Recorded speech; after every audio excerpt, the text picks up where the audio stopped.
Ako nga pala si Thea, 30 years old, naganap ang isishare kong kwento sa inyo may ilang buwan na ang nakakaraan. Nagkaroon ako ng boyfriend na mas matanda sa akin ng 10 taon. Itago na lang natin siya sa pangalang Bricks. Nakilala ko siya sa isang event kung saan ay naging promo girl ako at siya naman ay isa sa mga guest. Unang pag-uusap pa lamang namin ay nakaramdam na ako kaagad ng kakaibang spark. Hindi natapos ang gabing yon na hindi niya ako napakilig at napatawa. Kahinaan ko pa naman ang dalawang yon, Papa Dudut. Kaya naman after ng event na yon ay ako na ang naglakas ng loob na kunin ang number niya. Wala kasi akong Facebook noon dahil binura ko ng time na nagkahiwalay kami ng ex ko. Hindi rin kasi nakatulong sa mental health ko ang makita pa ang ex ko na pakalat-kalat sa Facebook. Niligawan ako ni Bricks ilang araw after ng event kung saan kami nagkasama. Hindi ko na nga pinatagal pa ang panliligaw niya dahil baka makawala pa siya. Naniniwala naman kasi ako noon na hindi na dapat pinapatagal ang panliligaw kung seryoso ka na sa kanya. Nagkataon na talagang seryoso na ako kay Bricks at naging kami kaagad. At hindi ko pinagsisihan ang desisyon na yon lalo na nang mas makilala ko pa siya, Papa Dudut. Pinaka-okay na talaga siya sa lahat ng mga nakarelasyon ko. Unang beses yon na nakaramdam ako na itrato ng maayos. Nagbuhay reyna ako sa kanya dahil sobrang maalaga at lahat ng kailangan at gusto ko ay ibinibigay niya. Kabaliktaran talaga siya ng mga naging ex ko kasi ako ang madalas na nag-i-effort. Pero sa relasyon namin ni Bricks, siya lahat ng gumagawa noon para sa akin.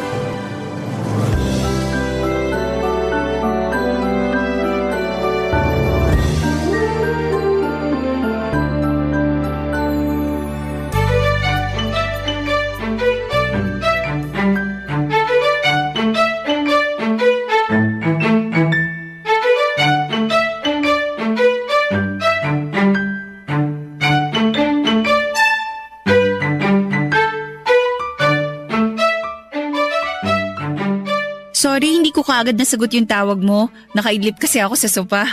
Kala ko naman busy ka sa ibang lalaki. Uy, walang ganyan. Alam mong ikaw lang ang forever. Biro lang naman. May tiwala naman ako sa'yo. Dapat lang. Alam mo namang patay na patay ako sa'yo eh. Ako rin naman. So bakit ka nga nakipagkita sa akin?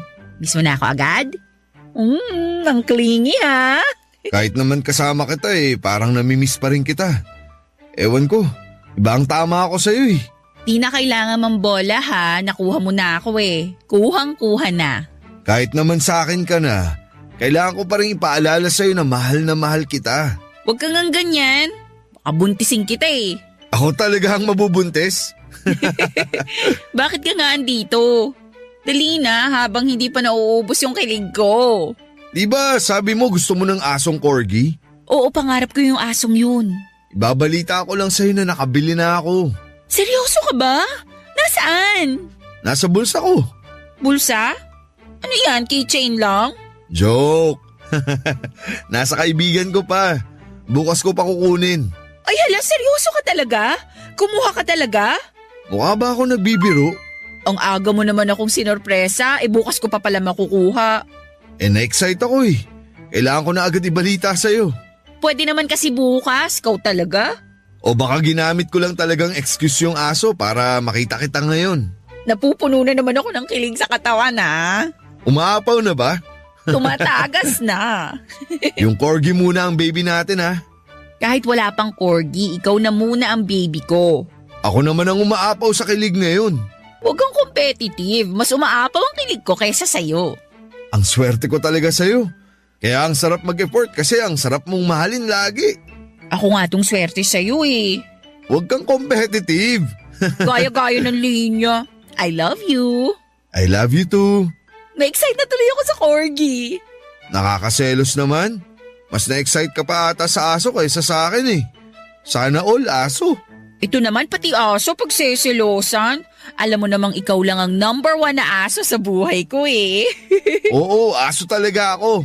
Kasi sobrang loyal ko sa'yo. Di ko yun napaghandaan ah. Alam mo kung ano yung dapat mong paghandaan? Sige nga, ano? Paghandaan mo pa yung ibang effort ko sa susunod. Aba, mukhang nakapag-ipon ka ng effort ah. Di lang ako basta nakapag-ipon. Umaapaw na yun. Parang kilig ko. O sige, ready na ako para dyan. Wala nang bawian ah. Si Briggs na talaga ang naisip kong bigay ng Diyos kapalit ng mga heartbreak ko sa mga nakarelasyon ko dati. Feeling ko naman noon ay deserve ko si Briggs dahil sa dami ng pinagdaanan ko sa mga maling lalaki. Nakapitong karelasyon na ako sa past at lahat yon ay hindi nag-workout. Aminado naman ako na may pagkakamali ako sa mga relasyong yon. Pero mas grabe ang ginawa nila sa akin. Lahat ng 7 nakarelasyon ko na yon kung hindi nag-effort ay niloko lang ako. Yung iba nga after akong makuha ay nakipag-break sa akin tapos sasabihin na kung pwedeng maging casual fling lang muna raw dahil hindi pa sila ready sa pakikipagrelasyon. Nainis at nabastusan ako roon dahil nga gusto nilang mag-benefit sa akin lalo na sa katawan ko. Tapos ayaw nila akong bigyan ng label. Kaya naman sinabi ko sa sarili ko na balang araw ay mahahanap ko rin ang tamang lalaki para sa akin. At yun na nga papadudot dumating na si Briggs na matagal ko nang ipinagdarasal. Totoo nga yung pagminahal mo ang sarili mo ay saka naman ibibigay ng universe ang tamang tao para sa'yo. Ganon kasi ang nangyari sa amin ni Briggs. Nakwento ko nga yon sa aking best friend na si Iya, naging kaklase ko sa college si Iya at doon nagsimula ang friendship namin papadudot. Siya rin ang naging witness sa lahat ng pain na naranasan ko mula sa mga nakaraang relasyon ko. Kaya naman nung nakilala ko si Briggs, agad ko nang nakwento kay Iya ang tungkol sa kanya. Siyempre very supportive noon si Iya sa akin dahil gusto na niyang mahanap ko ang tamang lalaki para sa akin. Sinabi nga niya na gusto na niyang makarelate ako sa buhay may asawa. Meron na kasing asawa si Iya at napakaganda ng love story nila. Kaya naman pinagdasal ko sa Diyos na sana'y maranasan ko rin ang naranasan ni Iya pagdating sa love life. At nangyari na ngayon sa tulong ni Briggs.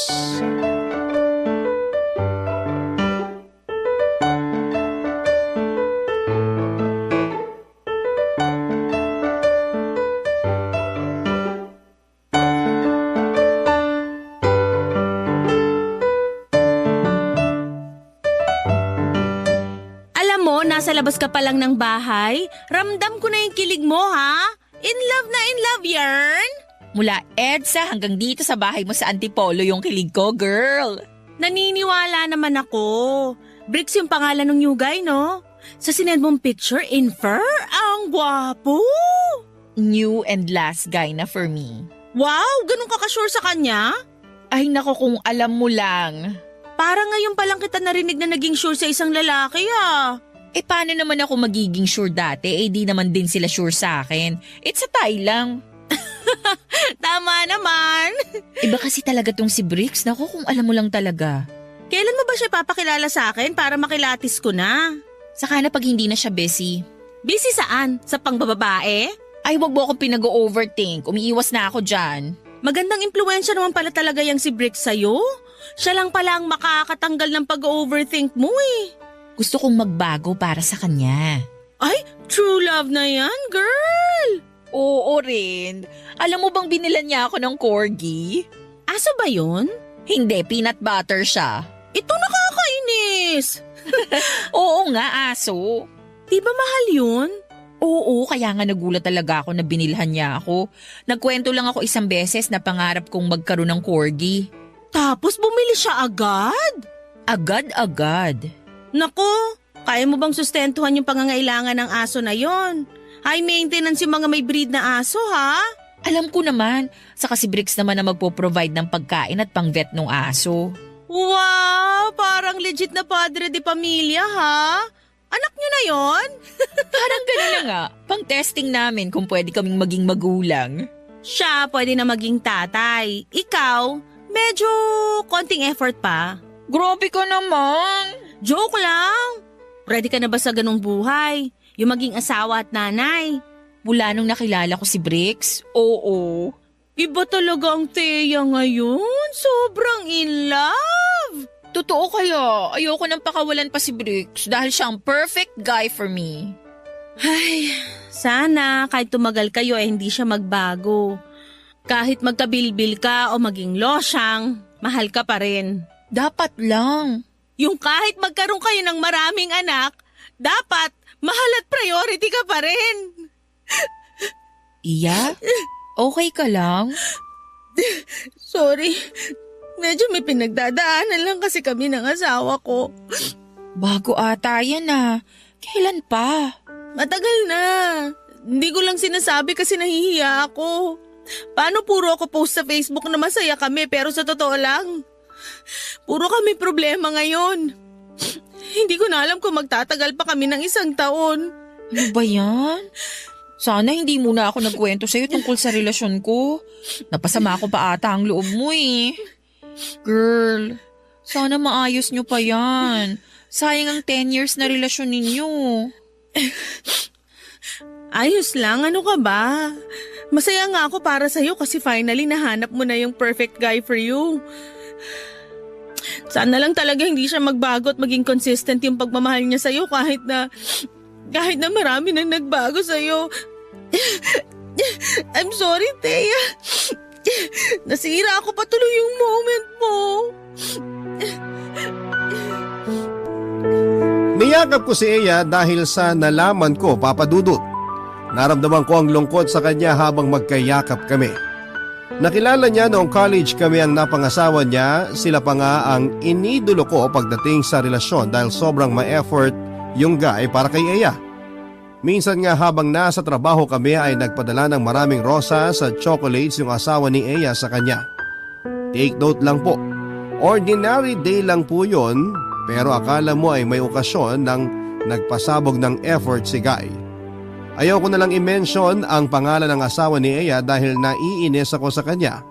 Lalo na nung nalaman kong munti ka nang may mangyari sa guy na yon at sa katrabaho niya noong minsang nagkainuman sa team building nila sa work. Marami pang nakwento si Eya sa akin tungkol sa pagkasira ng relasyon nila. Hindi naman niya magawang iwan si Guy dahil meron na silang 2 anak. Napaisip at natakot tuloy ako sa mga nangyari sa kanilang mag-asawa, Papa Dudut. Naisip ko na paano kaya kung tumagal kami ni Briggs at mangyari din yon. Ma-effort si Briggs tulad ng napangasawa ni Eya, pero anong nangyari? Ayaw ko na noon na mag-overthink pero hindi ko mapigilan ang sarili ko dahil nga masyado na akong nahulog kay Briggs. Nakaplano na ako ng future kasama siya at hindi ko mapigilang makaramdam ng takot kung sakali mang hindi matuloy ang plano na yon, Papa Dudut. Sinikap kong tanggalin sa isipan ko ang takot at nag-enjoy lang sa piling ni Briggs. Naisip ko rin kasi na hindi makakatulong ang pag-overthink dahil baka makasira pa yon sa magandang simula namin ni Briggs.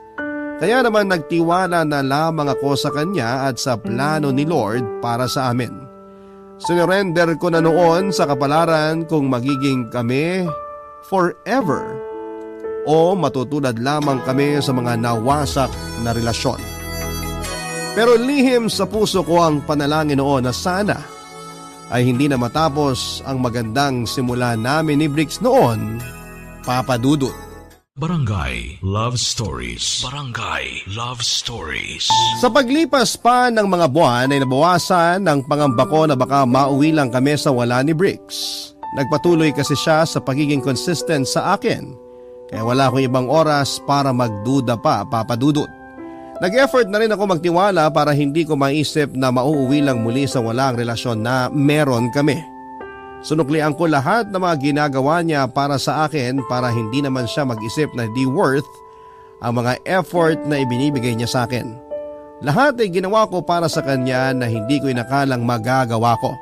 Lahat ng mga bagay na natakot akong gawin sa mga nakarelasyon ko dati ay hindi ginawa ay ginawa ko sa kanya. Ganun ko noon kakampante na kasama si Briggs, Papa Dudut, dahil alam kong kailangan kong isugal ang lahat pagdating sa kanya. Naramdaman ko kasi na sa pagsugal ko sa relasyon namin ay alam kong panalo ako. Papadudot wala na ako masyadong in-expect pa kay Bricks para magpatuloy ang masayang relasyon namin. Yun kasi ang naging problema ko sa mga ex ko. Masyado kong tinaasan ang expectations ko sa kanila kaya siguro'y nalunod sila at natakot. Iniwasan nila ako hanggang isang araw ay nawala na yung gana nila sa akin. May nagsabi sa akin na kapag nalulunod daw ang isang lalaki sa expectations ng isang babae ay kusa silang tumitiklop at nawawala. Ayaw ko naman na gano'n ang mangyari sa amin ni Bricks. Kaya hindi ako naghangad ng kahit na ano na alam ko at ramdam kong mahihirapan siyang abutin. Natuto ako mag-adjust sa kung ano man ang kaya niya lamang ibigay sa akin. Kaya lang sa mga pinapakita at inaabot niya sa akin ay na-feel ko na kaya niyang gawin lahat kahit yung mga imposible. Perfect guy na talaga noon si Bricks. Para sa akin, Papa Dudut.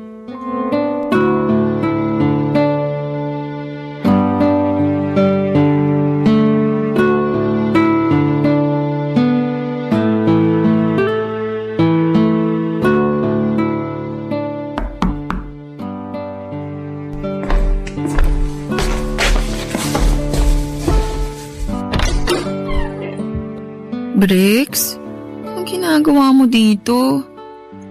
Alasing ko pa lang ng umaga. Nag-prepare ako ng breakfast natin. Hala, ba't di mo sinabi sa akin kagabi na pupunta ka? Eh di hindi na yung surprise para sa mansari natin. Happy mansari! Mansari? Mukhang nakalimutan mo ah. Okay lang, bawi ka na lang sa akin mamaya. Okay lang sa'yo na mag-celebrate ng mansari? Eh di ba dapat naman talagang i-celebrate yun? Hindi lang ako sanay. Kaya pala deadma ka lang sa mga nakaraang mansari natin. Uy, naalala ko naman lahat yon. Kaya lang ano? hindi nga ako sanay na may karelasyon akong gustong mag-celebrate ng maliliit na bagay tulad ng mansari. Hindi maliit na bagay ang mansari. Gustong gusto ko kayang nagse-celebrate nun. Eh kasi nga yung mga ex ko sabi nila hindi naman importante yon. Saka na raw kapag umabot na ng 1 taon. Hindi ako ganon. Araw-araw kitang isa-celebrate. Bola! Hindi ah. Gusto ko lang makita mo na di pare-pareha sa mga lalaki. Nako, sana nga. Wag na lang nating ituloy itong ganitong usapan. Baka masisipa ako sa mga ginawa sa'yo ng mga ex mo. Kain na tayo? Ano ba yung dala mo? Tosino at itlog. Tapos may danggit. Gusto ko yan lahat. Hanggang prito lang ang alam ko eh. Sorry. Hala, ikaw nagluto? Akala ko in-order mo lang. Ipagyayabang ko tong niluto ko. Di man kasing sarap ng mga natikman mo. Pero sana ayos lang sa'yo. Kahit maglasang uling pa yan, kakainin ko yan. Mahal kita. Mas mahal kita. Mas mahal na mahal kita. Makikikumpit ka na naman ba sa pagmamahal? Huwag mo nang balakin. Mas nangingibabaw ang pagmamahal ko sa'yo. After kitang ipagluto ng tosino at danggit, mas grabe pa rin ang pagmamahal mo kaysa sa akin? O sige, sa ngayon ikaw ang panalo. Kung bakit naman kasi ang hilig mo makipagkompetensya pagdating sa pagmamahal eh. Di ba pwedeng mahal lang natin yung isa't isa? Di na importante kung sino yung mas? Oo na po, sorry na. Ang hirap lang kasing sukatin tong love ko sa'yo eh. Grabe ka. Para tayong mga teenager sa usapan natin. Kabog natin sila. Papasukin mo na kaya ako para makakain na tayo. Bricks? Ano yun? Nakalimutan kong sabihin. Ang alin? Happy Mansari! Mahal kita sa lahat ng buwan sa kalendaryo. Mas lalong tumamis tong tosinong niluto ko ah. Tara na, kain na. I love you so much. I love you too. So much. Nakangiti ko siyang pinapasok sa loob ng bahay. Hinawakan pa niya ang mga kamay ko at hinigpitan ko ang kapit. Pakiramdam ko noon ay parang nasa pelikula ako at kami ang mga bida. Inayos ko ang mesa habang siya naman ay mabilis na inilabas ang mga pagkaing dala niya. Nagpaalam ako sa kanya na magpapalit muna ng damit dahil nakapantulog pa ako. Sinabi ko rin sa kanya na kung pwedeng mahintay niya ako ng ilang minuto para makapag-shower man lang ako dahil kagigising ko lang. Pinigilan niya ako at saka hinalikan sa noo. Sinabi niya kung ano man daw ang itsura ko ng mga oras na yon ay gusto niya. Namula ang mga pisngi ko sa papuri na yon at yon ang unang beses na may nagsabi sa akin ng ganon. Hindi ako nakaayos, may muta pa ako at magulo ang buhok ko pero nakita niyang maganda pa rin ako. Nawala tuloy ang kalahati ng insecurity ko sa sarili ko. Naupo na kaming pareho at saka sabay na kumain ng almusal na inihanda niya. Sa pagpapatuloy noon ng relasyon namin, Papa Dudut, ay marami pang ginawa si Bricks na hindi ko inakalang matatanggap ko. Lagi talaga siyang may bagong sorpresa noon at hindi ko alam kung paano niya i-maintain yon kapag umabot na kami ng ilang taon. May mga umagang bigla na lamang siyang kumakatok noon sa bahay para ayain ako mag-travel. Madalas ay nagpupunta kami noon sa beach para masilayan ang bagong gising na araw habang nagtsatsa. Payapa ang puso ko noon sa piling ni Bricks at yun naman ang pinangarap ko una pa lamang. Marami nang nangyaring hindi maganda sa akin sa nakaraan. Kaya kapayapaan na lamang ang hanap ko at nakuha ko yon sa piling niya. Pinagdasal ko sa Diyos na sana ay hayaan niyang manatili ang kapayapaan na yon sa puso ko, Papa Dudut.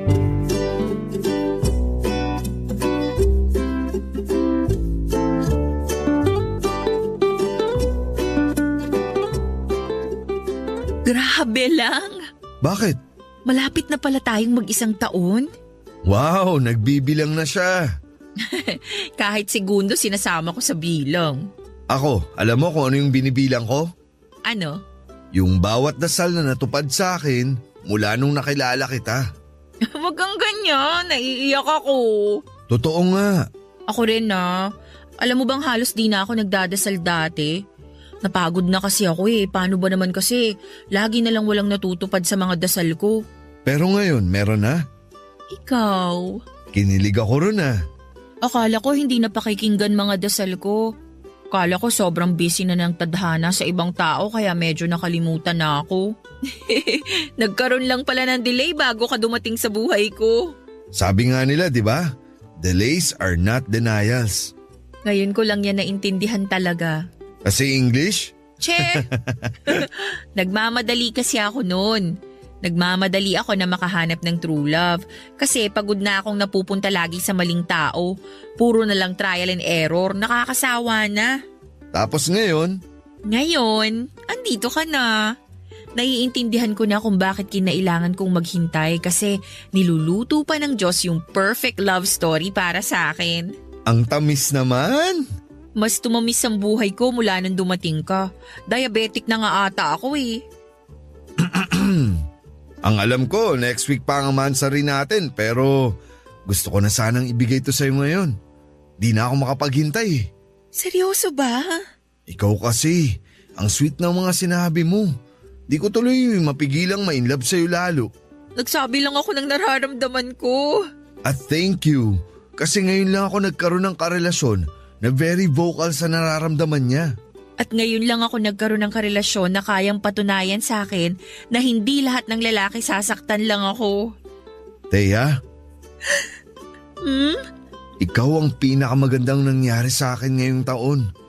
Kung pahihintulutan ng Diyos, ikaw na rin ang magiging pinakamagandang mangyayari sa akin sa mga susunod na dekada ng buhay ko. Huwag kang ganyan, naiiyak na ako. Mula nung nakilala kita, wala akong ibang gustong gawin kundi makita kang masaya. Kahit hindi ako ang dahilan.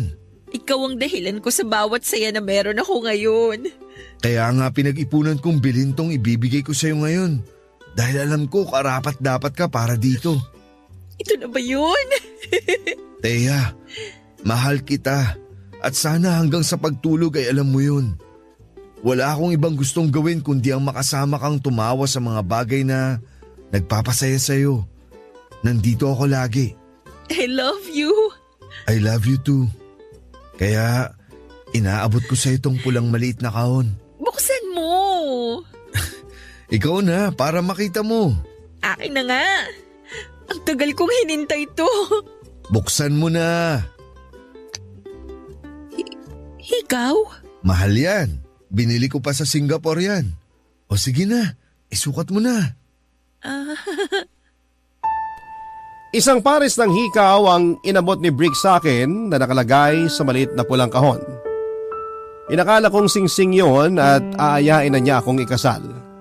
Napansin niyang nakatitig lamang ako sa higaw kaya kinuha niya yon sa akin at saka nilagay sa mga tenga ko. Nabigla ako sa sarili ko dahil masyado ako nag-expect na singsing ang laman ng pulang kahon na yon. Kahit sino naman siguro papadudod, hindi ba? Noong nailagay na niya ang hikaw sa mga tenga ko ay pinagmasdan niya ako at natakot ako na baka makita niyang desmayado ako. Kaya abot hanggang tenga ang peking ngiti ko. Hindi naman niya napansin na nalungkot ako lalo na noong nagpasalamat ako sa kanya at sa kaniyakap. Pinagyabang niyang mahal ang mga hikaw na yon at talagang pinuntahan pa niya sa Singapore para lamang mabili yon. Hindi ko na nga pinakinggan ang iba pa niyang mga sinabi dahil masama ang loob ko. Alam kong nangako ako sa sarili ko na hindi ko tataasan ang expectations ko para kay Briggs, pero kasi gusto ko nang maitali sa kanya, Papa Dudut. Wala na akong ibang gustong hintayin noon. Gusto ko na lang noon na makasal na sa kanya para may formality na ang lahat. Kaya lang ay mukhang malabo pa dahil mas pinili niyang bigyan ako ng hikaw kesa sa singsing na pangarap ng bawat babaeng nagmamahal.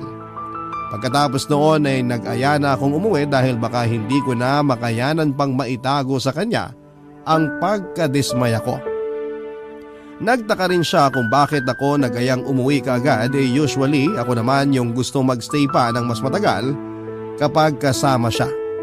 Nagdahilan ako na sumasakit na ang puson ko dahil malapit na akong datnan. Hindi naman niya ako inusisa pa at sinunod na lamang ang gusto ko. Hinatid niya ako sa bahay at nagmadali akong pumasok sa loob para maging malaya na ako sa totoong nararamdaman at emosyon ko ng mga oras na yon, Papa Dudut. Barangay Love Stories. Barangay Love Stories. Na napigilan pa ang sarili ko, Papa Dudut. Pinagpatuloy ko na ang pag-asa na anytime ay aayain na ako ni Briggs na pakasalan. Alam kong nangako ako sa sarili ko na hindi na ako ulit mag-expect ng kahit na ano sa karelasyon ko, pero naisip kong deserve ko pa rin namang mag-expect sa isang tao dahil alam kong kaya ko ring sabayan ng expectations na yon. Madalas akong nag-search sa internet kung paano mapapadali ang pag-propose ng isang lalaki sa isang babae. Lahat ng nakita ko ay sinunod ko pero walang naging epekto para kay Briggs.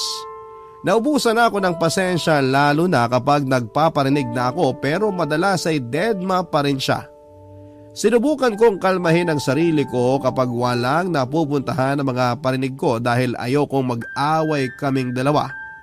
Hindi ko alam kung manhid lamang noon si Briggs o talagang ayaw niya lang pansinin ang mga sinasabi ko. Imposible namang hindi siya nakahalata sa mga pagpaparinig ko dahil masyado nang ang obvious lahat ng sinasabi ko. Sa tuwing magkasama kami ay wala akong ibang ginawa kundi ang magpasaring sa kanya. At siya naman ay nakagagawa ng paraan para pasimpleng ibahin ang usapan. Nagkaroon tuloy ako ng kutob na baka hindi pa siya ready noon. Kaya nga ako nainis kasi ako ay ready na para sa kasal. Nasa tamang edad naman na kaming pareho pero bakit hindi pa niya maintindihan noon na kailangan na naming gawin yon. Hindi naman ako nagsawang iparating sa kanyang mensahe na gusto ko talagang maitali sa kanya. Hanggat hindi niya ako diretsang sinasabihan na ayaw niyang magpakasal, ay hindi ako titigil sa pagpaparinig. Yon ang pinangako ko sa sarili ko.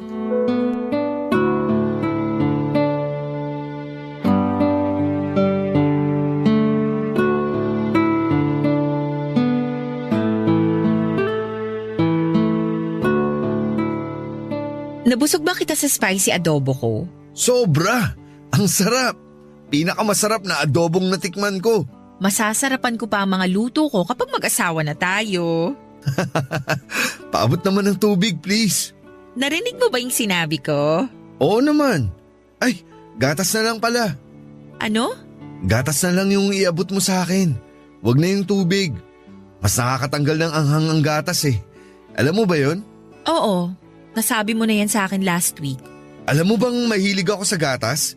Kahit kailangan akong magising gatas ang iniinom ko kaysa kape. Hayaan mo kapag mag-asawa na tayo, lagi kitang aabutan ng gatas kahit ilang litro pa yan. Paabot na ng gatas, please. Maanghang na sa dila eh. Ay, sorry. Teka, salinang kita sa baso.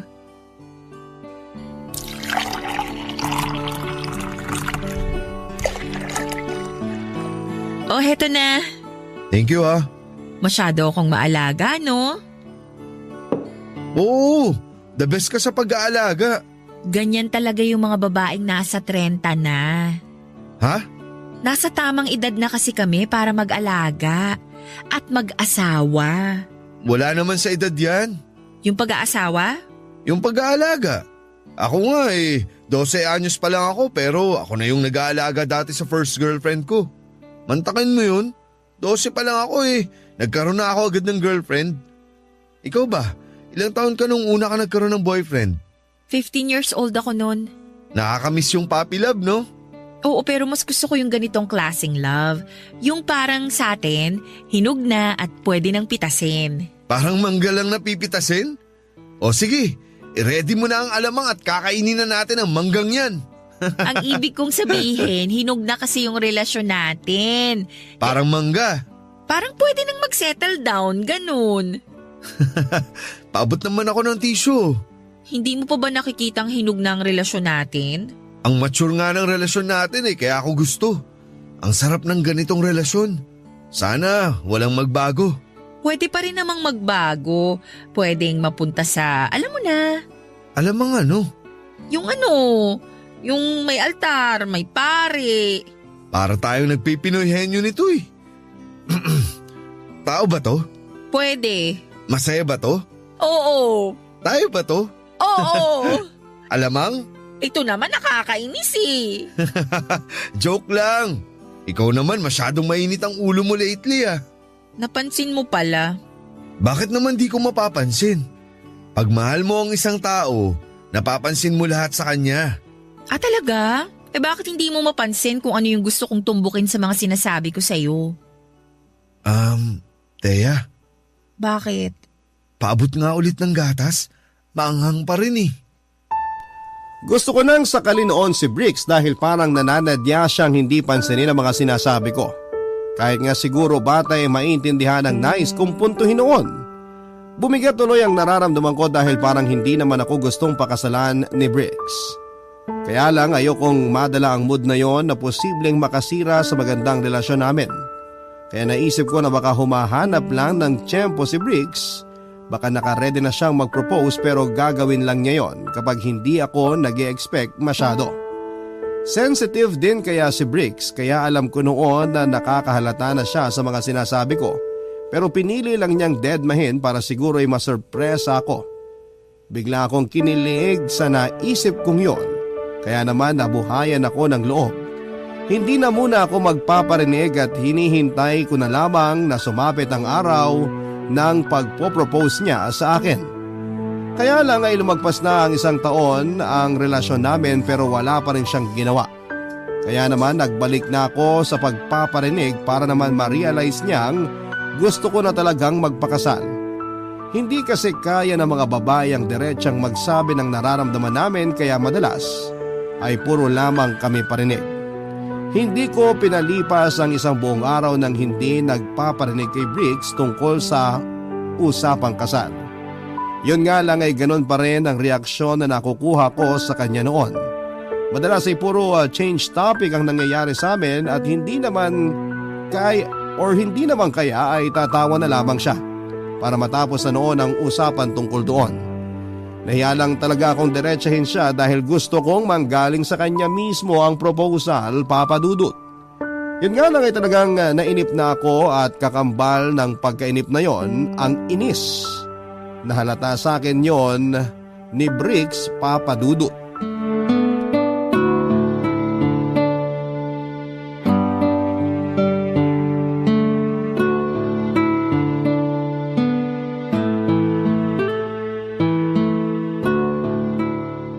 Kanina ka pa tahimik dyan Walang masamang manahimik.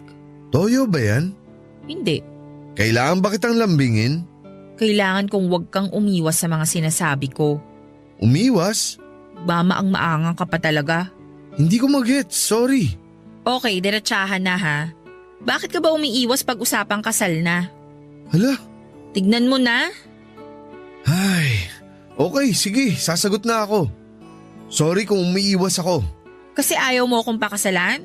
Hindi Hindi lang muna sana ngayon. Kung pwede, maghintay ka muna. 1 taon pa lang naman tayo. Di natin kailangang magmadali. Marami tayong oras para magpakasal. Enjoyin muna natin to. Kung pareho naman na tayong sure sa isa't isa, so bakit di na lang tayo magpakasal ngayon? Kasi gusto ko mapaghandaan yung proposal ko sa'yo. Yung magta-trending sa Facebook. Ayaw mo ba yun? Wala rin naman akong Facebook, hindi ko yun ma-appreciate. Kahit simpleng proposal at kasal lang naman, okay na ako eh. Gusto mo mag-ambag pa ako sa gagastusin mo sa proposal? Hindi naman pwede yun. Gastos naming mga lalaki yun. Pero gusto ko na kasi. Ay, teka, tumatawag si Iya. Sagutin ko lang to tapos balik tayo sa usapang kasal ha? Sure. Sakto, may tatawagan din ako.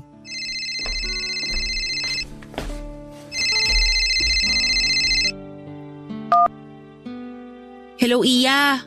Girl, busy ka?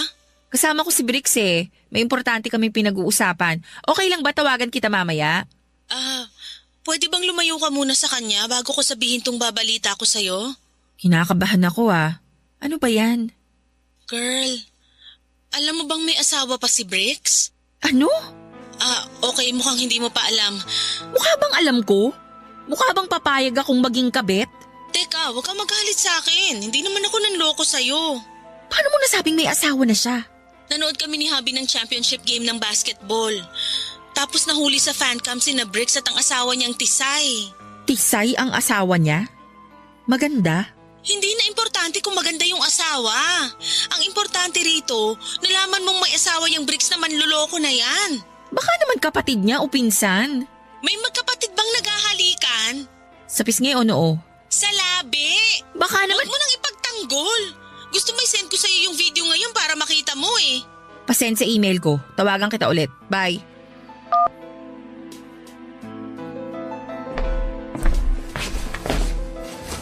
Teya, uwi na muna ako ha. May emergency sa bahay. May asawa ka na? Ha? May asawa ka na pala. Ikaw? Future asawa? Diba? Kumusta naman yung championship game ng basketball na napanood nyo ng asawa mo? Sarap pa ng halikan nyo ah. Ha? Di ako nanonood ng basketball. Sinungaling! Ano bang klaseng pagbibintang yan? Nababaliw ka na ba? Oo, nababaliw na nga ako siguro. Nababaliw na ako sa pag-iisip na ikaw yung perfect guy para sa akin pero hindi pa pala. Kumalma ka nga muna. Kanina lang pinag-uusapan natin ang kasal. Tapos ngayon nangaaway ka na. Bakit hindi kita aawayin? After mo kong gawing kabit nang hindi ko alam? Teya, ano bang mga pinagsasasabi mo? Akala ko na delay lang ang tadhana sa pagbibigay sa akin ng perfect guy. Pero nagpadala na naman pala siya ng panibagong lesson sa akin. Sana dininay na lang niya yung request ko. Pare-pareho kayong mga lalaki. Mga manluloko! Perfect cheater si Brix, Papa Dudut. Yung inakala kong the one for me ay nakalaan na pala sa iba. Inamin niyang matagal na siyang kasal at nasa ibang bansa ang asawa niya. Nagbakasyon lang daw sa Pinas kaya nagkasama ulit sila. Sinabi niya na malabo na raw ang relasyon nila dahil pakiramdam niya may ibang lalaki na ang asawa niya. Hindi ako naniwala dahil alam ko na yung ganong klase ng rason ng mga lalaki. Ganon din ang nirason ng ex ko noong pinili niya akong lokohin. Kaya hindi ko pinaniwalaan si Brix, Papa Dudut. Agad akong nag-walk out. Sinubukan pa niya akong tawagan pero blinako na siya sa number niya sa cellphone ko. Naiyak ako habang nasa taxi at nahiya pa ako sa taxi driver na binilhan pa ako ng tissue sa isang convenience store dahil basang-basa na ang mukha ko ng mga luha ko. Nasaktan ako sa ginawa ni Brix, Papa Dudut, minahal ko siya pero hindi ko kayang maging number 2. Ilang beses na humingi ng chance si Brix sa akin at sinabing pwede naman daw naming itago muna ang relasyon namin. Hahanap lang daw siya ng tiyempo para maiwan ang asawa niya dahil ako naman daw ang mas mahal niya. Nagalit ako lalo dahil mas mahal niya ako. Ibig sabihin lang noon ay mahal pa rin niya ang asawa niya. Noong tinanong ko kung meron pa siyang pagmamahal sa asawa niya ay sumagot siya ng oo. Dinepensahan niya ang sagot niya at sinabing kaya ko raw siyang tulungan para makalimutan ang asawa niya. Mas lalo akong nagalit dahil ginawa pa niya akong panakipbutas matapos ko siyang unahin sa lahat. Yun ang huling beses na nakapag-usap kami. Pagkatapos noon ay pinili kong lumipat na ng tirahan para hindi na niya ako mahanap pa. Naging broken akong muli at hindi ko alam kung paano pa ako makakabangon. Masyado kong umasa na si Bricks na ang perfect guy para sa akin. Pero naging perfect example lang pala siya ng taong hindi ko dapat mahalin. Itago niyo na lamang po ako sa pangalang Julia, 35 years old at dati akong nagtatrabaho bilang recruitment specialist sa Taguig. Sa Palawan talaga ako noon nakatira, doon ako nag-aral at nakapagtapos ng kolehiyo.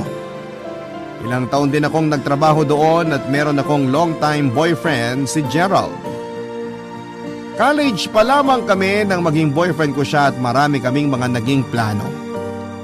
Hanggang sa mag-decide ako na magtrabaho sa Maynila at kaagad naman akong nakahanap ng trabaho dito. Papadudot kasama sa mga plano namin ni Gerald ang dapat na pagsunod niya sa akin sa Maynila. Ang plano pa nga namin ay dito na kami magsisimulang bumuo ng aming pamilya. Dito na kami bibili ng sarili naming bahay at uuwi na lamang kami sa Palawan para magbakasyon. Naniniwala kasi ako noon na mas magandang buhay at trabaho namin dito sa Maynila. Kaya lang isang masamang balita ang nakarating sa akin. Yon ay nang malaman ko ang biglang pagpanaw ng boyfriend kong si Gerald. Nabagsakan daw siya ng mga scaffolding sa building na pinagtatrabahuhan niya na naging dahilan ng kanyang pagpanaw, papadudot.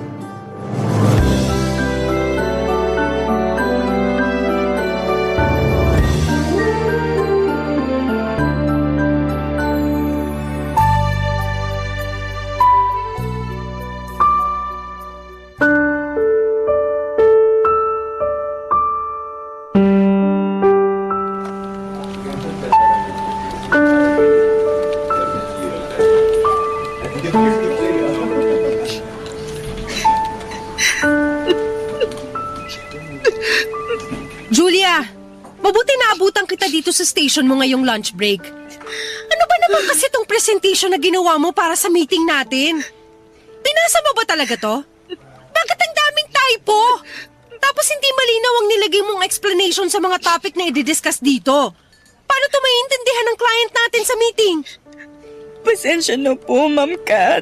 Anong pasensya? Uulitin mo lahat to kung ayaw mong pare-pareho tayong pumalpak sa meeting. Oh, ayusin mo yan. Opo. Uulitin ko na lang po to. Pasensya na po talaga, Ma'am. Talagang kailangan mong gawin yan. Nasaan ba kasi ang utak mo nang ginawa mo yung mga presentation? Diba sinasabi ko sa'yo na pinakaayoko sa lahat yung hindi inaayos ang trabaho? Pati ako napeperwisyo? Dapat nandun lang ako sa opisina ko? Pinuntahan pa kita dito sa station mo? Umarap ka nga sa akin. Kanina pa ako dada dito tapos ikaw... Teka, may iyak ka ba? Hindi po, Ma'am. Anong hindi? Namumugto yung mga mata mo. Ano ba nangyari? Wala po, Ma'am. Ayos lang po talaga ako. Pasensya na kung nataasan kita ng boses. Pasensya na rin kung inabala kita ngayong lunch break mo. Pero gusto kong malaman mo na pwede mong sabihin sa akin kung ano man ang gumugulo sa'yo ngayon. Nakakagaan ang pakiramdam kapag may pinagsabihan ka ng problema mo. Ang totoo po, Ma'am Kat. Nakatanggap po kasi ako ng tawag mula sa pinsan ko sa Palawan. Sinabi niya po sa akin na nawala na raw po yung boyfriend ko. Namatay po siya kagabi dahil sa aksidente sa pinagtatrabahuhan niya. Ha? I'm so sorry, Julia. Matagal na po kaming magkarelasyon ni Gerald. College pa lang po, boyfriend ko na po siya at napakarami na po naming planong dalawa. Dapat po susunod na siya sa akin dito sa Maynila sa susunod na buwan. Kasi dito po namin planong magpakasal eh. Dito kami bubuo ng sarili naming pamilya. Dito po namin sisimulan to pa rin lahat ng mga pangarap namin. Pero hindi na po mangyayari yun kasi wala na po siya. Wala na po si Gerald. Alam ko na mabigat ang pinagdadaanan mo ngayon. Dahil minsan na rin akong nawalan ng mahal sa buhay. Hindi biro ang sakit sa dibdib na binigay ng pagkawala niya sa buhay ko. Pero kagaya ng palagi nating naririnig, lahat ng masasaya at mabibigat na pangyayari sa buhay natin, palaging may dahilan. Pero bakit po ganun? Bakit kailangan po na maramdaman natin to? Bakit kailangan kunin sa atin kaagad ng Diyos ang mga mahal natin sa buhay? Napakabata pa po ni Gerald para mamatay. Wala namang kasi makapagsasabi sa atin kung kailan tayo mawawala sa mundong to. O kahit pa ang mga tao na mahalaga para sa atin. Kaya hanggat kaya natin, kailangan na sulitin natin ang bawat oras na pwede natin silang makasama. Hindi naman namin gusto magkahiwalay ng matagal ni Gerald. Kinailangan lang niyang tapusin yung kontrata niya sa Palawan bago siya makasunod sa akin dito sa Maynila. Pero kung alam ko lang... kung alam ko lang na mawawala na siya... dapat hindi na lang ako umalis eh. Dapat hindi ko na lang siya iniwan na sa Palawan. Sige lang, Julia. Iiyak mo lang yan para gumaan kahit paano ang bigat dyan sa dibdib mo. Buong umaga na nga po akong umiiyak, ma'am. Pero hanggang ngayon halos madurog pa rin ang dibdib ko sa sobrang sakit ng nararamdaman ko dito. Pakiramdam ko, anytime pwede na akong sumunod sa kung nasan man si Gerald ngayon. Tigilan mo ang pag-iisip mo ng ganyan. Kasi kung naririnig ka ngayon ni Gerald, sigurado ako na hindi siya matutuwa. Sige ganito. Gusto mo ba mag-request ng vacation leave para makauwi ng Palawan? Pero ma'am, kakaregular ko lang po dito sa kumpanya. Mag-iisang taon pa lang po ako dito. Baka po hindi ma-approve yun lalo na't hindi ko naman po kamag-anak o asawa si Gerald. Ako nang bahala doon. Mag-request ka ng vacation leave for 2 weeks, tapos email mo sa akin. Ako na maglalakad para ma-approve yun sa HR. Basta magpakatatag ka lang. Hindi to madali kasi walang madaling paraan para matanggap natin ang pagkawala ng mahal natin. Pero wala tayong ibang choice kung hindi ang maging matatag para sa kanila. Papadudot, masungit at istrikta talaga ang operation manager naming si Kat sa opisina. Galit siya sa mga empleyadong nagkakamali sa trabaho. Dahil para sa kanya siya at ang kumpanya namin ang napiperwisyo. Halos lahat nga kami ay inis sa kanya kasi kapag nagpapasa kami ng mga report o presentation sa kanya, para sa meeting namin ay palagi na lamang negative comment ang ibinibigay niya sa amin. Para bang hindi na siya nakakita ng tama sa ginagawa namin. Ni minsan ay hindi kami nakarinig ng kahit na anong papuri mula sa boss namin. Pero nang araw na makita niya akong umiiyak sa station ko ay parang ibang Kat ang nakausap ko noon, papadudot. Oo, masungit ang bungad niya sa akin at alam ko na sermon talaga ang aabutin ko dapat dahil sa kapalpakan na ginawa ko. Pero sa unang pagkakataon ay nakita ko yung soft side ng personality niya. Sa paraan ng pakikipag-usap at payo niya sa akin. Nagulat pa nga ako noong isuggest niya na mag-vacation leave daw muna ako para makapunta sa burol ng boyfriend ko. Alam ko kasi na naiinis siya kapag may mga absent o naka-vacation leave sa office namin kasi mas tatambakan kami ng trabaho. Kaya naman nakauwi ako ng Palawan noon at nakapunta sa burol hanggang sa libing ni Gerald.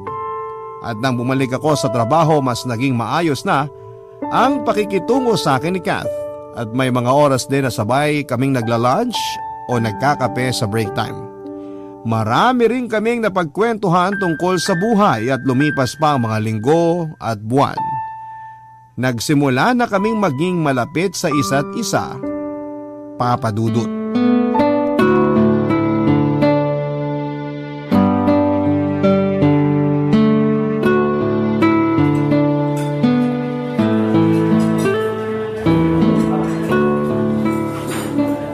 dami namang tao dito sa restaurant. Sa ibang restaurant na lang kaya ako kumain. Julia! Julia! Oh, si Ma'am Kat yun ah. Saka yung asawa niya yata ang kasama niya. Julia, dito ka na lang sa table namin. Nakakahiya naman pero sige na nga, lapitan ko na sila. Hi Ma'am Kat! Makamam naman to. Wala naman tayo sa opisina. Kath na lang ang itawag mo sa akin. Sige. May kasama ka ba? Wala eh. Akala ko kasi konti lang yung tao dito sa restaurant kaya pumasok ako para dito na lang mag-celebrate ng birthday ko. Pero baka lumipat na lang ako ng ibang restaurant. Birthday mo pala! Huwag ka nang umalis. Dito ka na lang sa table namin at sagot na namin ang dinner mo. Di ba Han? Okay lang? Oo naman. Kahit ano pang orderin niya, sasagutin natin lahat. Oo, ayos lang daw sa asawa ko kaya dito ka na sa table namin ha? Sige Kat, thank you sa inyo ha. Wala yun. Sina namin. Nice to meet you, Julia. Nice to meet you din po sir. Jay na lang. Lakas makatanda ng sir.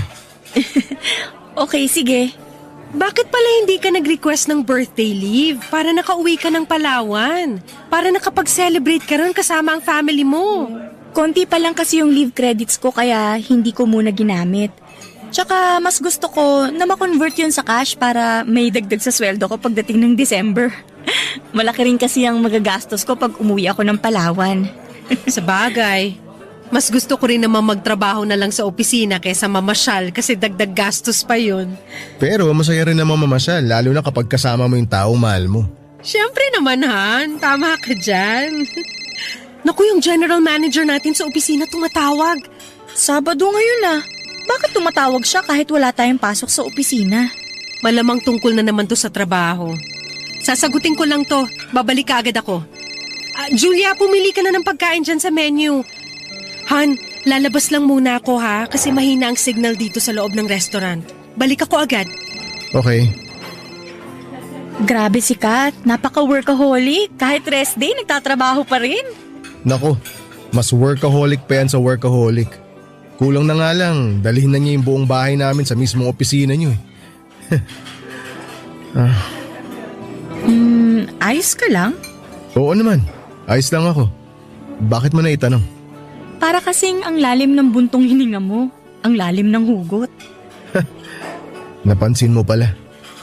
Minsan kasi nakakasawa na rin yung ganito eh. Yung magkasama nga kami ng asawa ko pero ayun siya oh. Umalis na naman para sagutin yung tawag na tungkol sa trabaho niya. Palagi na lang siyang ganyan eh. Mas may oras pa siya sa trabaho niya kaysa sa akin na asawa niya. Sorry. Medyo naging seryoso na yata ako sa mga sinasabi ko. May napili ka na ba sa menu na gusto mong kainin? Wala pa pero ito, titingin na ako. Papadudot na alala ko noong makarating ako sa Palawan at makita ko sa unang pagkakataon si Gerald na wala ng buhay sa kanyang kabaong ay halos mahimatay talaga ako sa matinding sakit sa dibdib na nararamdaman ko noon. Hindi kasi ako makapaniwala na wala na yung lalaking pinapangarap kong makasama sa buhay. Ang dami pa kasi naming plano at akala ko ay lahat yon ay magkasama naming matutupad. Pero hindi na pala. Sa 4 na araw na burol ni Gerald ay palagi akong nasa bahay nila. Sa tabi ng kabaong niya, Papa Dudut. Gusto ko na iparamdam sa kanya ang presensya ko at magkasama pa rin kami sa huling sandali ng katawan niya dito sa lupa. Nang mga oras ding yon, madalas akong chinachat at tinatawagan ni Kath para kumustahin. Nagwo-worry daw kasi siya sa akin at sinabi niya rin na kapag kailangan ko ng kausap, palagi raw bukas ang linya niya para matawagan ko siya. Papa Dudut. Barangay Love Stories. Barangay Love Stories. Papa Dudut, alam ko noon na may asawa na si Kath. At yon ang unang pagkakataon na nakilala ko si Jay. Nahihiya rin talaga akong makijoin sa table nila kasi nga ay parang date nilang dalawa yon tapos ay sisingit pa ako. Mabuti na lang talaga at mabait din si Jay na kausap. Nilibre pa nga nila ako mag-asawa ng dinner para sa birthday celebration ko, Papa Dudut. At kahit na ilang beses na umalis si Kath sa table namin dahil sa mga kausap niya sa cellphone niya, ay nag-enjoy pa rin ako kasi maraming kwento noon si Jay. Papa Dudut, doon ko mas nakita kung gaano ka-workaholic na tao si Kath. Kasi kahit sa dinner date nilang mag-asawa ay dala niya pa rin ang trabaho niya. Napapailing na nga lang si Jay sa tuwing sasagutin ni Kath ang tawag o text sa kanya na may kinalaman sa opisina. Tapos nakwento rin ni Jay na ganoon daw talaga si Kath mula sa opisina namin, Papa Dudut.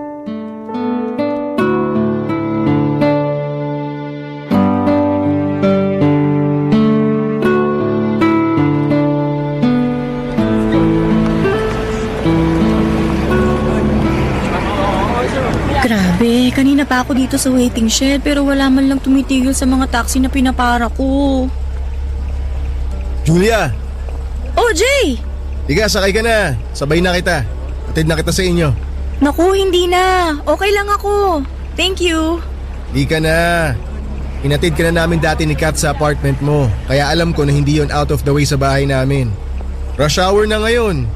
Mahihirapan ka na makakuha ng taxi. Kaya tara na. Sige na nga.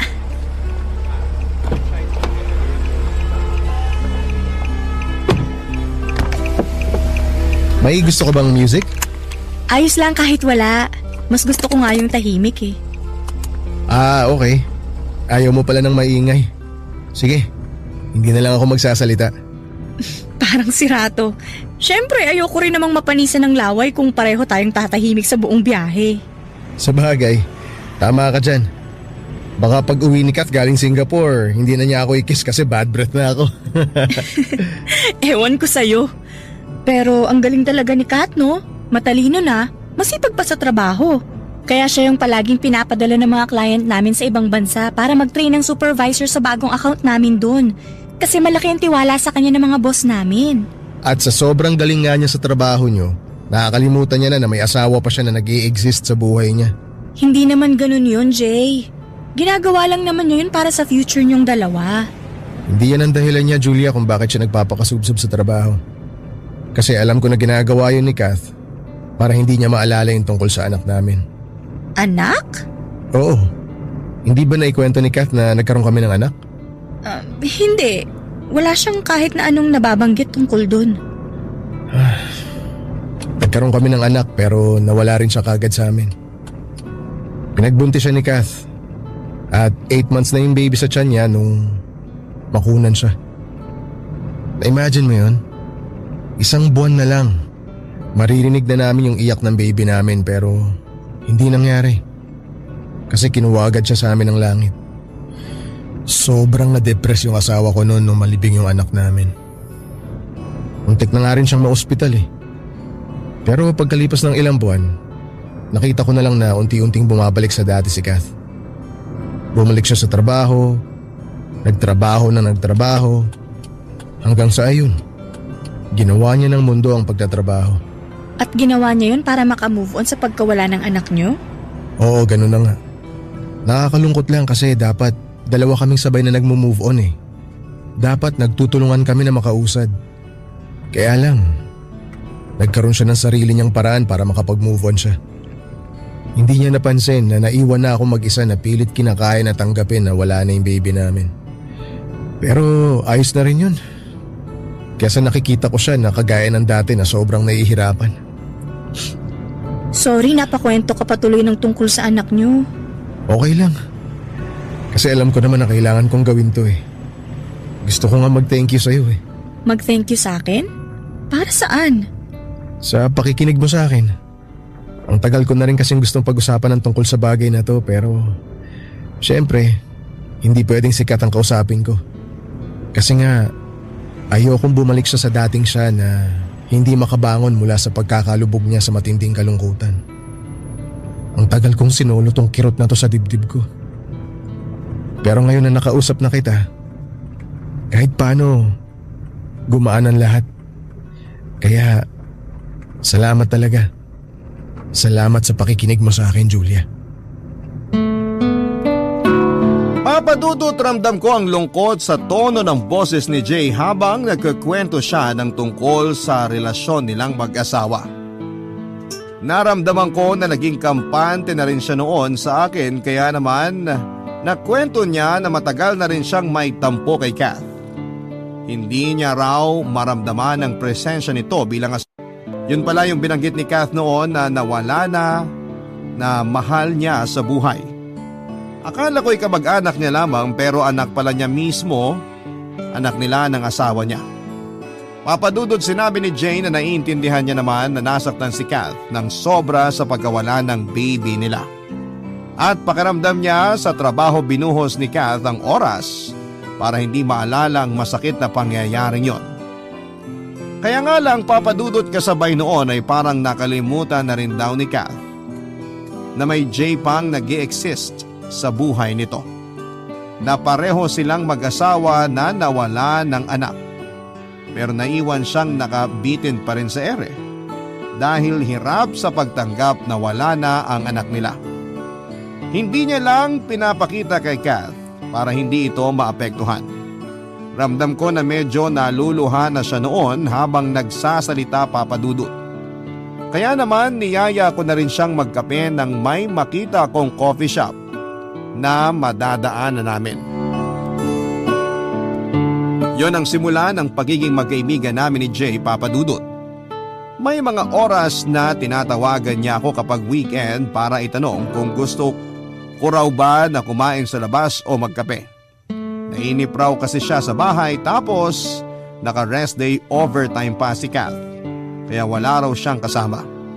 Alam ko na hindi magandang tingnan na nagkakasama kaming dalawa nang wala si Kath, pero hindi ko siya matanggihan hanggang sa nauwi na nga sa bawal na pag-iibigan ang nasimula naming pagkakaibigan ni Jay, papadudot.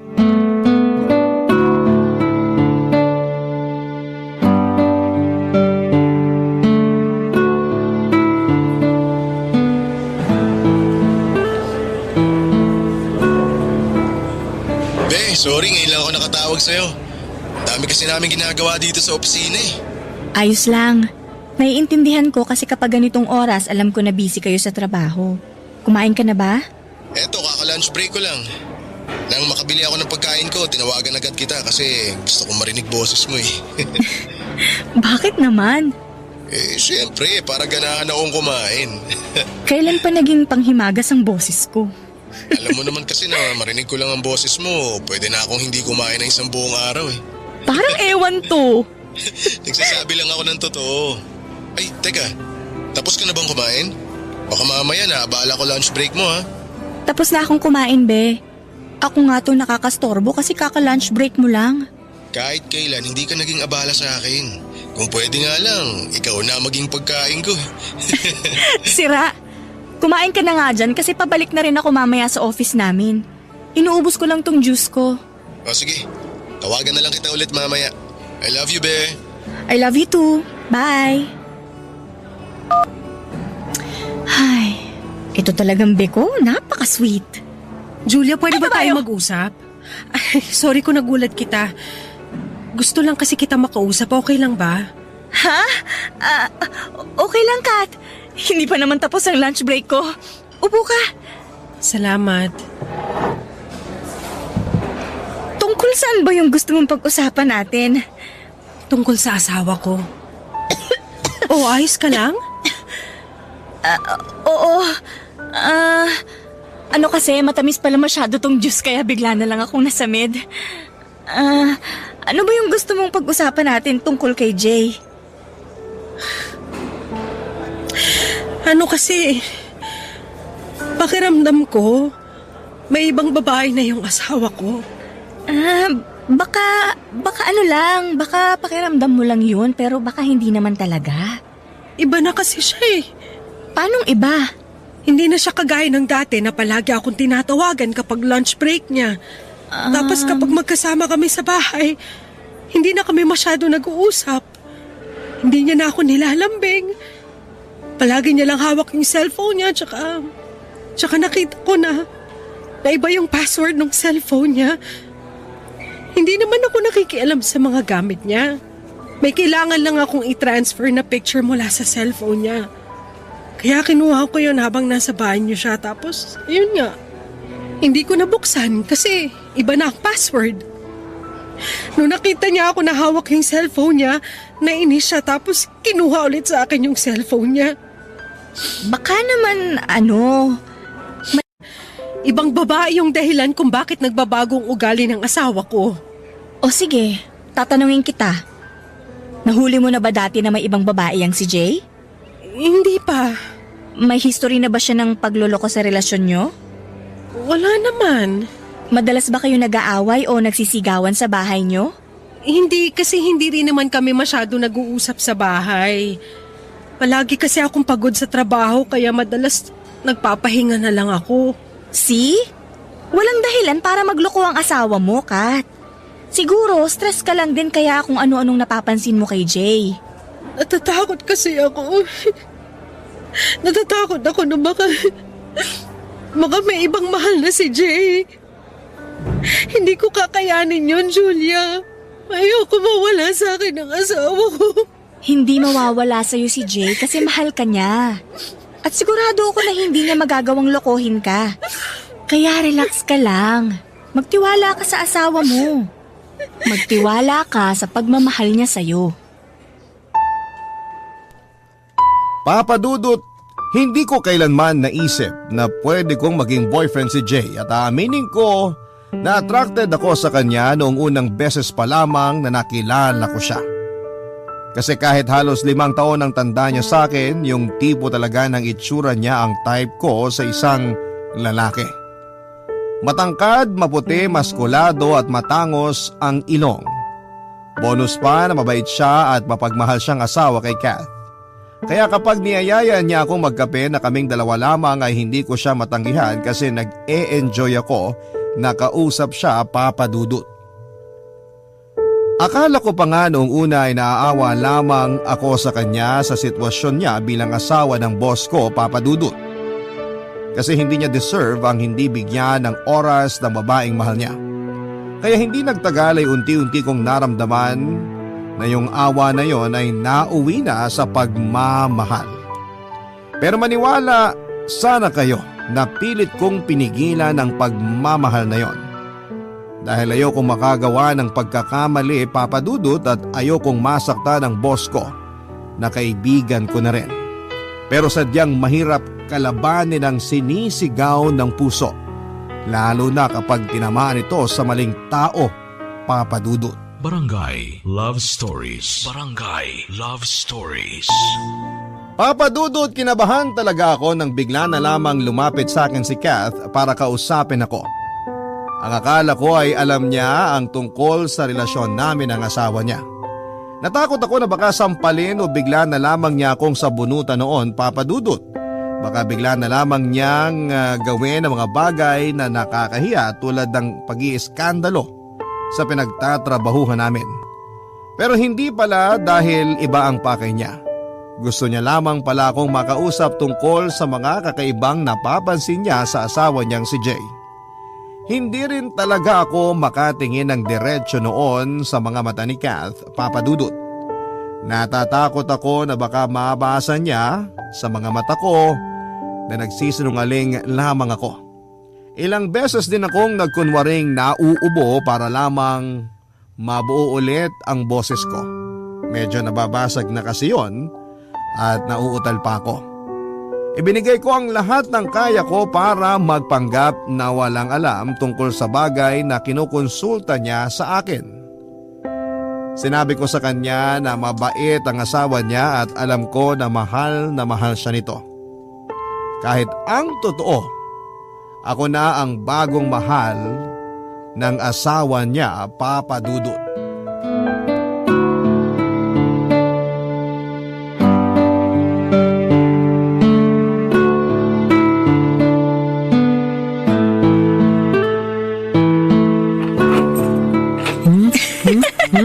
Be, wag mo naman ako halikan dyan sa batok ko. Nakikiliti ako. Hindi ko tuloy mapasok tong susi dito sa doorknob. Ano ba? Nanggigigil na kasi ako sa iyo eh. Sandali lang. Mas lalo tayong hindi makakapasok ng kwarto kapag hindi ko nabuksan tong pinto. Ayan, bukas na.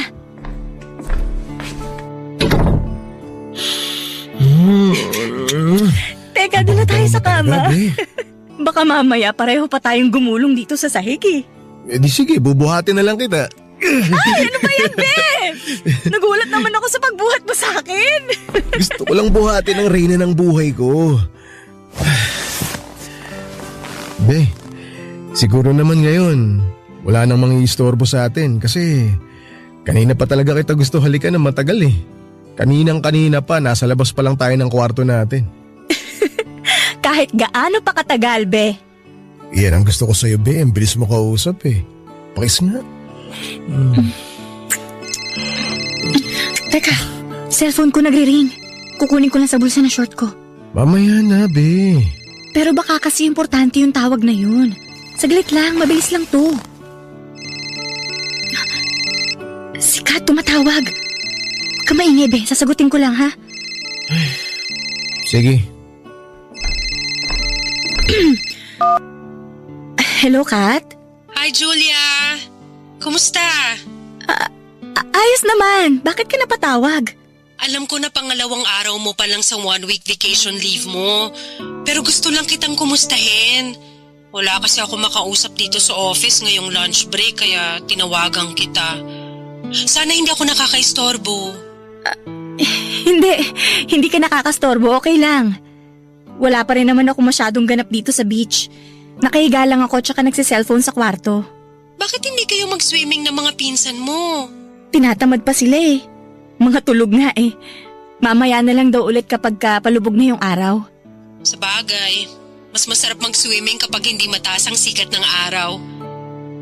Nag-lunch ka na ba? Kakabili ko lang ng food ko pero wala akong ganang kumain. Bakit naman? Hanggang ngayon kasi, hindi man lang tumatawag sa akin si Jay. Alam ko naman na busy siya sa out-of-town conference. Siguro yun o tatawag din sa'yo. Alam mo naman yung asawa mo na yon. Nahawa na ng pagiging workaholic sa'yo. Ngayon alam ko na ang nararamdaman niya kapag wala akong oras sa kanya nang dahil sa trabaho ko. Kapag nakauwi na talaga siya, babawi ako sa kanya. Ipagluluto ko siya ng mga paborito niya, yayayain ko siyang palagi mag-date kami sa labas at mas magiging sweet pa ako sa kanya. Basta ipaparamdam ko sa kanya kung gaano ko siya kamahal. Nagiging madrama na naman ako. Sorry nasisira ako tuloy ang bakasyon niyo ng mga pinsan mo. Okay lang, Kat. Sabi ko naman sa'yo, handa ako makinig sa mga ikukwento mo sa akin. Salamat, Julia. O sige na, ibababa ko na tong tawag kasi para makapag-enjoy ka na dyan. Kakain na rin ako dito sa pantry. Okay, sige. Ay, Anong sabi ni Kath? hindi mo pa raw siya tinatawagan o tinitext man lang. Wala naman akong sasabihin sa kanya eh. Tsaka busy tayong dalawa ngayon dito eh. Pero kailangan mo pa rin siyang tawagan. Mamaya na lang, Be. Jay, sikat pa rin ang asawa mo kaya responsibilidad mo na tawagan o i-text man lang siya. Oo nga, asawa ko siya. Pero ikaw na yung mahal ko, Julia. Alam mo naman kung paano natin pinagplanuhan tong alis natin na to. Ilang araw na nga lang tayong magkakasama eh. Hahatiin ko pa ba yun kay Kath? Gusto ko lang naman na mas maiparamdam ko sa'yo na seryoso ako nung sinabi ko sa'yo na mahal kita. Kaya hayaan mo na lang muna ako. Ite-text ko rin naman si Kath eh. Pero mamaya na. Hindi naman importante na mag-update ako sa kanya eh. Ang importante, matapos natin yung nasimula.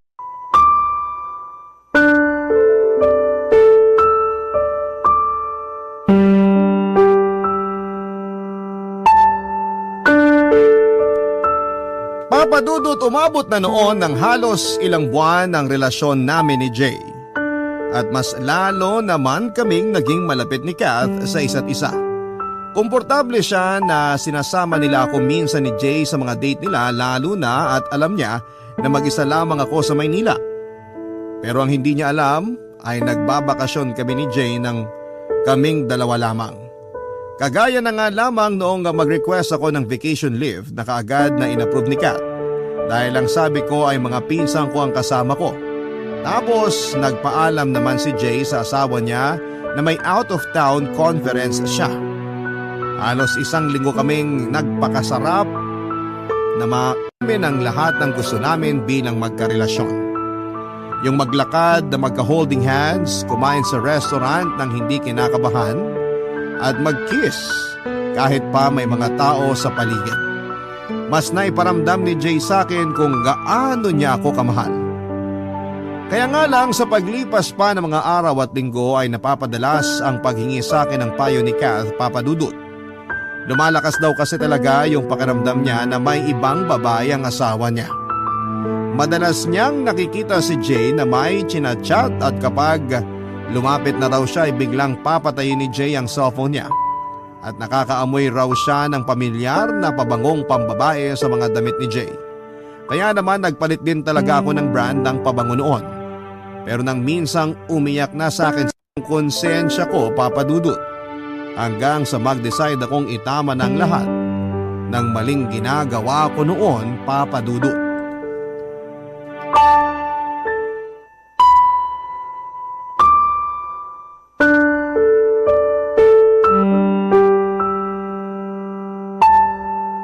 Jay, Anong wala, Julia?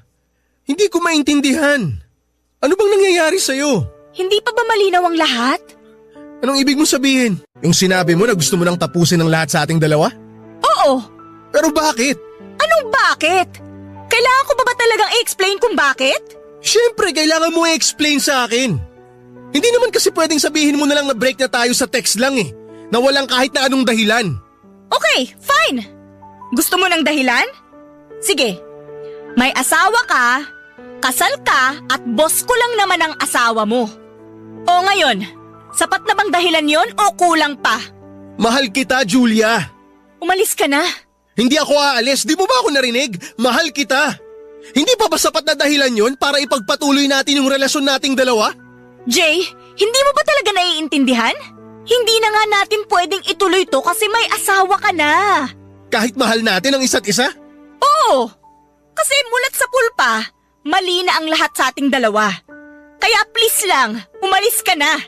Tigilan mo na ako kasi… Bakit ba ang tigas mo? Bakit bigla mo nalang pinipigilan yung sarili mo? Ba't pinipigilan mo yung nararamdaman mo para sa akin? Dahil naaawa na ako kay Kat. Asawa mo siya at kaibigan ko siya. Hindi niya deserve ang masaktan. Jay, please. Nakikiusap na ako. Umalis ka na. Huwag mo na akong guluhin. Magre-resign na rin ako para hindi na malaman ni Kat ang tungkol sa atin. Alam ko na! Hindi mo na kailangan mag-resign dahil alam ko na lahat! Kat? Anong ginagawa mo dito?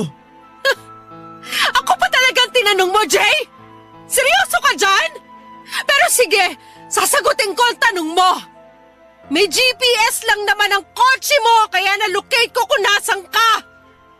Ako naman ang magtatanong, anong ginagawa mo rito sa bahay ng recruitment specialist ko, Jay? Kat, sandali. Hayaan mo muna ako magpaliwanag. Huwag napakasama ng ugali mo! Pinagkatiwalaan kita! Sa'yo ko lang sinabi ang lahat ng tungkol sa nararamdaman ko sa pagluloko ng asawa ko tapos ikaw lang pala ang kabit niya? Kaya pala pamilya ng amoy ng pabango sa damit niya? Dahil pabango mo pala yung amoy na kumakapit sa damit niya? Tinuring kitang kaibigan at parang kapatid ko tapos ano? Tatraidorin mo lang pala ako? Ang kapal talaga ng mukha mo! Huwag mong sisihin si Julia. Wala siyang kasalanan dito. At sinong dapat sisihin ko sa panloloko niyo sa akin? Sino may kasalanan? Ako? Oo! Ikaw talaga ang may kasalanan. Kasi kung hindi mo nilunod yung sarili mo sa lungkot at sa trabaho mo dahil sa pagkawala ng anak natin, sa tingin mo magloloko ako? Ha? Maghahanap ako ng pagmamahal sa ibang babae? Hindi, Kath. Hindi mangyayari to kung hindi dahil sa'yo. Wow! Grabe ka, Jay! Isa ka rin na sobrang kapal ng muka! Kung may problema ka na pala sa akin, bakit hindi mo man lang ako kinausap? Bakit hindi mo sinabi ang mga issue mo sa akin at sa relasyon nating dalawa? Ibigan pa na tinuring ko ng kapatid ko! Kat, I'm sorry. Sorry? Sorry lang? Ha? Sa tingin mo ba maayos pa ng sorry na yan ang perwisyong binigay mo sa buhay ko? O ano? Ha? Masaya ka na ngayon? Masaya ka na nakasira ka ng relasyon? Na naagaw mo na sa akin ang asawa ko? Julia! Ano ba naging kasalanan ko sa'yo? Naging mabuti naman akong kaibigan. Bakit kailangan mo ako suklian ng ganito? Bakit yung asawa ko pa? Bakit si Jay pa? Maniwala ka sa akin. Hindi ko naman sinasadya lahat ng to. Hindi ko lang talaga... Hindi sinasadya, pero may ilang buwan ka para sabihin sa akin na tungkol sa relasyon yung dalawa. Pero hindi mo ginawa! Hindi mo ginawa kasi masama ka! Plastic ka at wala kang kwentang kaibigan! Kaya magsama kayo na manloloko ka sa...